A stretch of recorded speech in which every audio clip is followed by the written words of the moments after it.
בתוך כל שאר חולי עמו ישראל. גם השנאה והנקימה קשה מאוד להימלט ממנה לב הוטל אשר לבני אדם. On a commencé à parler hier de ces midotes là qui sont la jalousie, la peine, כי האדם מרגיש מאוד בעלבונותיו. Un homme est très sensible à la honte qu'on lui ferait, à la peine. הוא מצטער צער גדול, le tsar est énorme. Il y en a qui en tombent malades. Je vous raconte une anecdote. Quand j'étais jeune à l'école, j'avais un très très très bon ami. Très attaché, belev hanefesh, plus que des frères. Et une fois, il y avait, je sais pas, je me rappelle pas des détails, ce qui s'est passé, une dispute. C'était même pas une dispute. Et on a dit, je dis un mot, il a dit un mot, et il a répondu de manière très agressive. On n'avait pas l'habitude de se parler comme ça. Je me rappelle, ça m'avait fait tellement mal, ça je vous raconte, j'étais petit, que j'étais tombé malade. 3 jours, j'ai pas été à l'école. Pas vu, j'ai fait semblant de pas aller à l'école pour elle. Malade! Tombé malade. Tu vois comment un choc émotionnel, ça peut affecter même le gouffre. Ah mince, il y a des gens qui tombent malades de ça. L'histoire entre les uns et les autres, etc. Alors il y en a qui moralement, ça, ils sont atteints, ça c'est fréquent. Mais même physiquement, un homme peut tomber malade de ça. Pourquoi? La sensibilité. Plus un homme est sensible, et plus c'est dur. Et plus le travail de Midot est grand à faire. Okay. C'est ce qui est écrit ici. Il y a un grand tsar à l'homme. Si jamais il est peiné, ou il se fait vexer, ou... Très dur. Et automatiquement, la vengeance est plus douce que le miel. Parce que ça fait mal. Un homme veut se venger. Aujourd'hui, j'ai lu, avant la Chazara de Mincha, c'est quelque chose d'intéressant. J'ai rigolé tout seul. Celui qui me voyait, il ne devait pas comprendre pourquoi. J'ai le Chok l'Israël dans la main et je rigole. Je rigolais tout seul. Sefer Chassidim. Regarde ce qu'il écrit, Sefer Chassidim. Une vidéo qui parle de tout ce qu'on a parlé hier, des conseils, hier et avant-hier. Des conseils qu'il faut aller voir pour les conseils, comment conseiller, etc. Et là-bas, il dit que même, donc il dit qu'il faut bien faire attention de bien conseiller les personnes, même si c'est un rachat qui vient se conseiller à toi, fais attention de lui donner un bon conseil. Oui, c'est un rachat qui vient se conseiller à quelqu'un qui te veut du mal, etc. Il vient, pas un rachat, pardon, un sonné. Ton ennemi vient, ton ennemi juré, il vient, il te demande un conseil. Combien c'est dur de lui donner un conseil qui est le mieux pour lui. C'est dur. Il dit le Rav, il faut le faire. Pour 2 raisons. Première raison, pour être propre vis-à-vis du ciel. C'est Chas Shalom, parce qu'il a des intérêts, comme on a dit plusieurs fois. Il va commencer à dire des conseils qui ne sont pas les meilleurs, alors c'est une avéra, c'est une faute. Et deuxièmement, parce qu'en lui donnant le conseil le mieux pour lui, alors il se vengera. Il accomplira sa vengeance. Oui, alors c'est mon ennemi qui vient me demander un conseil. Alors il faut lui donner le meilleur conseil. En lui donnant le meilleur conseil, le conseiller se venge. Comment? Parce que cet ennemi-là, oui, ils ne sont pas copains les deux, c'est des mauvais voisins, etc. Alors, il va lui demander le conseil. Alors le conseiller va lui conseiller en vérité le mieux. Mais lui il va se dire, ah celui-là, il veut me rouler. Oui, il sait qu'on s'entend pas bien, et quand il me conseille comme ça, c'est par intérêt. Alors je vais faire l'inverse de ce qu'il m'a dit, et comme ça il va faire l'inverse de ce que tu lui dis, et va dire l'inverse, c'est le mauvais chemin, et comme ça il va se planter, et comme ça tu as réussi à faire ta vengeance. C'est faire Chassidim. Ça c'est écrit. Donc tu lui dis un bon conseil, tu as gagné 2 choses. D'abord vis-à-vis d'Hachem t'es propre, et de 2, tu as réussi à te venger de lui.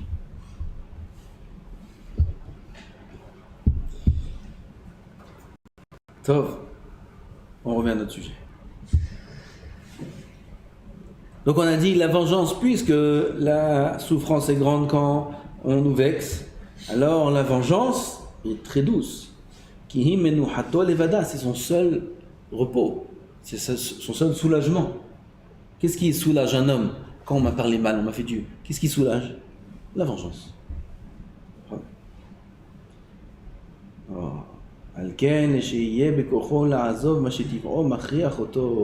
Maintenant, il faut abandonner ce que sa nature le pousse à faire. Sa nature le pousse à se venger, ou à un plus haut niveau même, à se réjouir si jamais l'autre lui arrive quelque chose de mal. Ron, il a fait la honte devant tout le monde, et il sort, il tombe les escaliers. Tous les escaliers dégringolent. Qu'est-ce qu'il ressent l'autre? Oh Hachem, oh Hachem. Voilà, ma vengeance, vous avez vu, voilà, tous. Il ne le dit pas voix haute, c'est ce qu'il pense. Quel bonheur. Quel bonheur. Ça, c'est ce que le Yitzhara pousse naturellement à penser. Chas v'shalom. Vous vous rendez compte, la Torah nous oblige à ressentir ce qu'on aurait ressenti si Chas v'shalom ça aurait été le meilleur ami au monde, ou même un proche, un parent, qui serait tombé. Ou un enfant. Si son fils il tombe dans les escaliers, qu'est-ce qu'il ressent? Comme ça, la Torah, Hachem t'ordonne de ressentir si ton ennemi qui vient de te faire honte dégringole tous les escaliers. C'est la Avodat Hamidot. C'est presque inhumain, c'est presque, il faut être un ange pour réagir comme ça.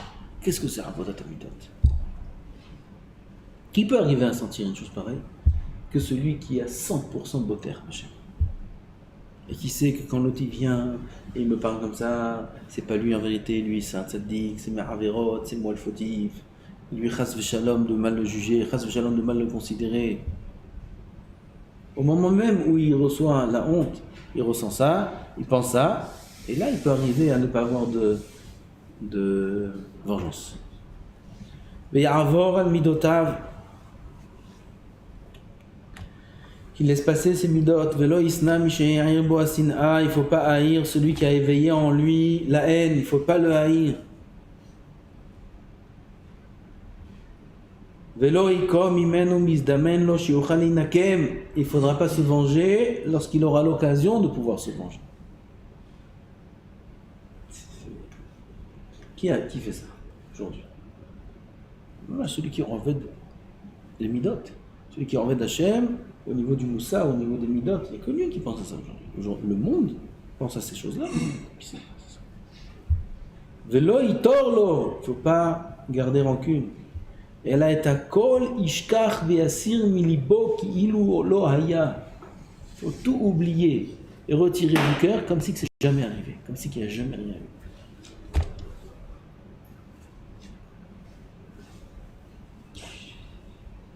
Ve'ukal, et c'est facile pour qui? Pas que les malachés acharet, que pour les anges. Pour les anges, c'est facile. Pour l'homme, d'arriver à retirer ça du cœur, comme si c'est jamais arrivé, surtout on a dit les femmes entre elles, combien il y a de la rancune, combien elles n'arrivent pas à oublier le mal qu'on leur a fait. C'est gravé dans leur mémoire très profondément. Ça peut prendre des années, des dizaines d'années, ils n'oublieront pas. Arriver à un niveau où un homme enlève ça de son cœur, comme si c'est jamais arrivé, et voir le visage de cette même personne-là, comme si il nous a jamais rien fait. Pour qui c'est facile que pour les anges? Lo el shochne. Pourquoi les anges? Entre eux, il n'y a pas ces midot-là, il n'y a pas la sin'a, la kin'a, ça n'existe pas ça chez les anges. Lo el shochne bate homer asher be'afar yisonam, pas ceux qui habitent dans un monde matériel, que notre source est faite de terre. Ron, c'est très dur. Omnam, gzerat melechi, c'est un décret divin, c'est le décret du roi. De ne pas avoir de haine, de rancune dans son cœur pour tout mal qu'on aurait pu faire, qu'on aurait pu nous faire. La mikraot gluim ba'eret evenam tzrichim pirouche. Les psukim ils sont clairs, pas besoin d'explication. Comme il est dit, lo tisna et ahicha bilvavecha, lo tikom velo titor et bene amecha. Assourd d'avoir de la rancune, assourd de se venger, assourd de haïr, assourd. Qui nous ordonne? Boré Olam.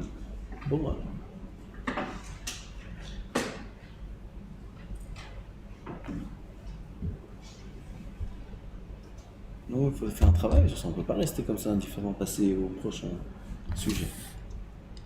Donc ça rentre un peu dans notre tête, un petit peu au moins, un petit peu, qu'on arrive à faire un petit nettoyage. On se rappelle, celui-là il me fait comme ça, celui-là il me fait comme ça, celui-là. Et on efface.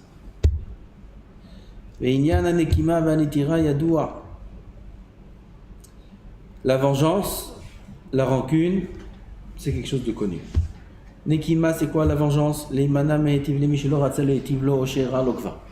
vengeance, s'empêcher de faire du bien à celui qui nous a fait du mal ou qui n'a pas voulu nous faire du bien. Il y a quelqu'un qui n'a pas voulu me faire du bien, ou quelqu'un qui m'a fait du mal. Maintenant, j'ai l'occasion de lui faire du bien. Non. Pourquoi? Lui, il n'a pas voulu, moi non plus, je ne veux pas. Lui, il ne m'a pas invité, je ne l'invite pas. Lui, il ne m'a pas prêté, je ne lui prête pas. Ça, c'est l'oticom, c'est la vengeance. On étira la rancune, la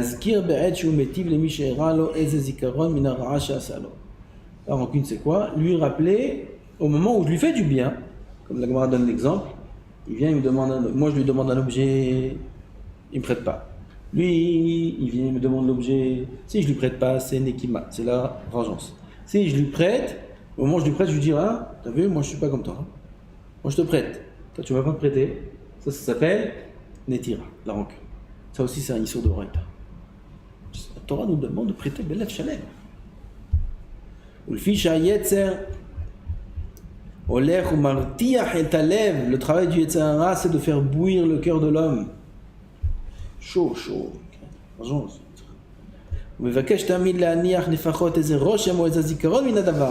Que pour quelqu'un qui a un bon niveau, alors il ne va pas s'empêcher de faire de bien à l'autre. Il a déjà un bon niveau, il a appris le Sefer Mesilat Yesharim, il va dire moi je ne vais pas faire de la vengeance, je vais lui donner. Mais le Yetzer Hara nous pousse à laisser au moins une marque, quelque chose. Marquer le coup comme on dit. Il faut marquer le coup, il faut dire quand même, regarde, je ne suis pas comme toi, je ne suis pas. Le Yetzer Hara il pousse à ça. Oui. Dans le meilleur des cas. Dans le pire des cas, alors là, il te pousse à ne pas lui donner rien du tout. S'il ne pourra pas laisser une grande marque, comme par exemple, comme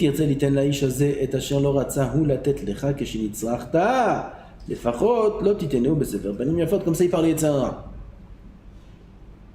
Bon, il vient, il a vu que sur une des batailles, il a perdu.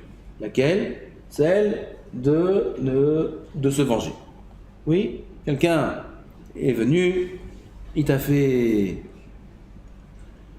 donné, il t'a pas donné, maintenant lui vient, il te demande. Alors, un homme se dit, je donne pas. Non, je donne, si je donne pas, c'est de la vengeance. Je donne. Mais ça, il veut au moins gratter quelque chose. Quoi? Que quand tu vas lui donner, tu vas pas lui donner avec un sourire. Okay? Je n'ai pas dit que tu vas lui donner la tête comme ça. Mais tu vas pas lui donner avec un sourire. Tu vas lui dire, tiens, bien sûr, tiens. Bechavod. Oui, je sais pas quel objet, hein, tu lui demandes, prête-moi ton, je sais pas, ce qu'il y a entre vous, je sais pas, prête-moi Zé, tiens. Ah non, je peux pas, là, j'en ai besoin, je peux pas. T'as compris qu'il veut pas. Je peux pas, j'en ai besoin, ça veut dire non. Après, il vient, il a oublié que tu lui as demandé il y a un mois, il vient, ah, tu peux me passer Zé?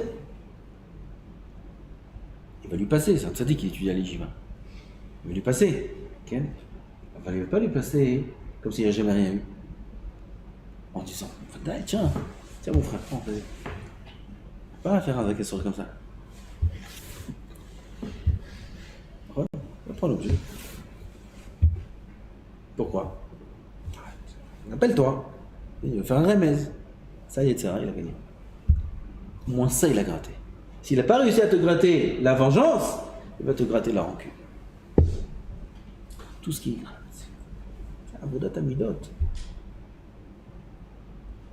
Les fachot, au moins ne donne pas avec un sourire. Oh, imencha rotzela ralo. Les fachot, lotetiv lotovagdola, velotese aussi yogadol. C'est un truc ça. Bon, tu veux pas lui faire du mal? Oui. Toi, tu étais dans la détresse, tu avais besoin d'argent, tu es venu le voir, prête-moi, vas-y. Il t'a dit non. Lui, il vient, maintenant c'est lui qui a besoin. Tu peux me prêter tant? Ok. il veut 10 000. Je ne vais pas lui prêter. Dire non, je ne lui prête pas, non. Je dis ok, mais 10 000, là j'ai pas en ce moment 10 000, si tu veux j'ai 7 000, 5 000. Il a gratté les Tzahara. T'as les 10 000, tu peux lui prêter. Et tu ne veux pas lui prêter les 10 000 parce que lui il t'a pas prêté rien du tout. Tu veux gratter un petit peu moins, donner un petit peu moins, c'est une étira, c'est un lave de Oraïta. C'est un lave de Oraïta. Oh, im tirtse gam lesayo, il donne des exemples, c'est pas fréquent. Troisième exemple. Oh, im tirtse gam lesayo arbe, même si tu veux l'aider, allez, tu veux l'aider bien et lui donner, l'autre a essayé de faire, pas devant lui. Je veux pas qu'il voit que je l'aide. Je veux l'aider parce que la Torah m'ordonne, mais je veux pas qu'il voit. Ça aussi, il a gratté. Oh, l'autre a chouv litraber imoveliot lo lerea, ou alors tu reviendras pas à être son ami comme tu étais avant. Mamash, comme si de rien n'était.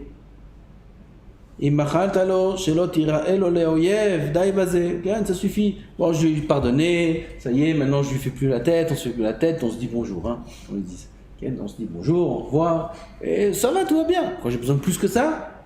Non, j'ai pas besoin de plus que ça. Erreur. Ve'im gam leitchaber imo tirtze, ach lo tar'e lo kol hibba gedola kevarishona. Même si tu lui pardonnes.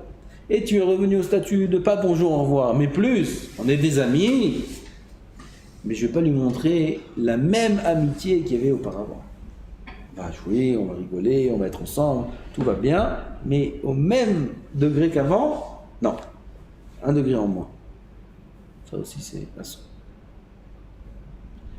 Rien kol c'est basé, c'est Hatsoum, ce qu'on dit les rabotaï, c'est Hatsoum, c'est Nora Bayom.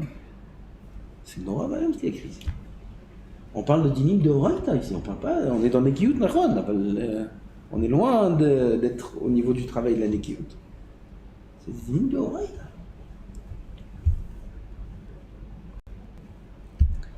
וכן כל כיוצא בזה ממיני החריצות שביצר, גם je crois que les Français ils ont un peu ces midotes là, de rancune, c'est un peu froid. Tiens, il y a d'autres, ils sont plus cool. Les Américains, ils disent, bah, on est cool, vas-y, tout va bien. Les Français, voilà, c'est du travail. Rien que quelqu'un basé miminé à Haritzut, chez Bayetze, Mashu Mishtadel et Fatot et Libot Bene Adam, tout ce qui peut gratter, il gratte. Alken ba Torah avec Alela, Klal, Shakol, Nichlal Bo. La Torah vient et donne une règle générale, tout est inclus dedans. Tout est inclus dedans. Ve'ahavta lereacha kamocha. Pas souple. Ve'ahavta, c'est un ordre divin, c'est un ordre d'Hachem. Ve'ahavta lereacha kamocha. Kamocha bli shum efresh. Comme toi, sans aucune différence. Kamocha bli chilukim. Ken, bli shum efresh, bli chilukim. Ça peut vouloir dire des choses. Comme toi, mamage, comme tu t'aimes toi-même, comme tu aimerais pas qu'on te fasse ça à toi-même, comme ça exactement, tu dois aimer l'autre. Bli tarboulot, sans ruse, ou mezimot, arrière-pensée. Comme nous, soi-même, on a des arrière-pensées sur nous. Quelqu'un il dit, je pense, moi, celui-là, il veut me rouler sur lui-même. Celui-là, il veut ça, celui-là. Sur moi-même, j'ai des pensées. Celui-là, il faut un asile direct. S'il a des pensées sur lui-même. Et la vadaï, kamocha, c'est quoi c'est profond ce que la Torah donne. Kamocha, comme toi sur toi-même, tu n'as aucun préjugé, tu n'as aucun préavis. Tu t'aimes le plus profond de ton être, tu t'aimes. Vadaï qu'un homme il s'aime. Quand il y en a qui disent, moi je me déteste. C'est ça mon œil. Je me déteste. Il me déteste parce qu'il est dans des situations embêtantes, alors il appelle ça je me déteste. Un homme il s'aime le plus grand amour du monde. De la même façon que soi-même on s'aime, Hachem nous ordonne d'aimer pareil, l'autre sans aucune différence. Kamocha mamash. C'est un travail qu'on a à faire là maintenant, pendant ces 3 semaines là. Le Maradi, Chazal disent que le Beth Amikdash peut être construit biscout à Avat Rinam. Comme ça on est metaken la Sinat Rinam. Comment on est metaken Sinat Rinam qu'ils ont eu nos ancêtres au Beth Amikdash avec Avat Rinam. Avat Rinam. On a parlé déjà, c'est quoi sinatrinam? On a fait un cours déjà une fois sur ça, je pense. Quoi sinatrinam? La haine gratuite, ça veut dire quoi gratuite? S'il y a de la haine, c'est pas gratuit. Il y a quelque chose. Gratuite, ça veut rien dire. De la haine injustifiée peut-être. De la haine interdite. Mais de la haine gratuite, ça veut rien dire. S'il y a de la haine, c'est qu'il y a eu quelque chose, c'est pas gratuit. Oui, un homme il s'est réveillé le matin, il ne voit pas sa tête. Il le déteste. Ça existe une chose pareille, ça n'existe pas. Il y a quelque chose qui a entraîné que la haine. C'est quoi la haine gratuite? C'est quoi c'est natrinam? On a fait une fois un cours sur ça. En 2 mots, c'est ce qui est écrit ici. Toute sina, elle est chinam. Toute haine, elle est gratuite. Ça n'existe pas la haine. Ça ne devrait pas exister la haine. Haïr son prochain, c'est une erreur de calcul. C'est croire qu'il y a quelqu'un, à part Hachem, qui fait les choses. C'est Hachem qui fait tout. Si c'est Hachem qui fait tout, il n'y a aucune raison, 0% de haïr quelqu'un. Il faut haïr ses propres actions, il faut haïr ses propres fautes. Enfin, haïr l'autre, ça n'existe pas. C'est pour ça que ça s'appelle sinatrinam. Comment on répare ça? Avatrinam. Aimer gratuitement, donner dans son cœur aussi. Il n'y a pas besoin d'aimer en faisant des actions extérieures. Dans son cœur aussi, on peut aimer. Avatrinam. Pensez sur comment j'aime Am Israël, comment j'aime les tzadikim, comment j'aime tout le monde, tout Am Israël. Être mitbonen sur ça. Et aimer, ça entraîne l'amour de Am Israël dans son cœur. Et puis,